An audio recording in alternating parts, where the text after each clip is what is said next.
Okay, now that you've got the hang of the rules associated with integers to make it a little faster, this next part where we're multiplying and dividing integers should be pretty easy because it's still using just those same rules we've been talking about.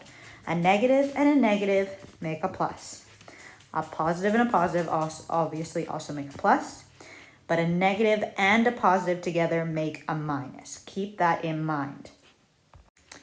Okay, so here are some examples from the grade 7 C6 integer multiplication and division rules practice activity. So I'm just going to go through these with you pretty quickly, and I think you'll see it's quite simple as long as you understand these rules down here at the bottom we talked about.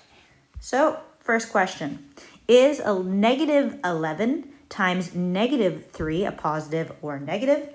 Obviously, a negative and a negative make a positive. So circle positive. Second one, is negative 1,360 divided by, keep in mind there's no sign there, so we can assume it is positive 40. So a negative and a positive, as per down here, negative and positive together make negative. Next one, the third one, is negative 26 times negative 19, positive or negative? Negative and a negative, negative and negative make a positive. Circling positive. And the last one of these examples is positive 84 divided by positive 7, positive or negative. Obviously a positive and a positive make a positive. These last examples come from IXL grade 7 C7. Really simple multiplication and division. Again, just using these rules we have down here. So for the first example here, 5 times negative 70, we have a positive 5, a negative 70. So positive and negative, we know our answer is going to be negative already. So I'm going to say equal negative.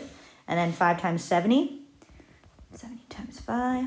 I remember that I can just do 5 times 7 is 35 and add that 0. So my answer is negative 350. For the second one here, again, we have positive 36 divided by negative 9. Positive and a negative makes a negative answer. So our answer is going to be negative. And then 36 divided by 9 is 4.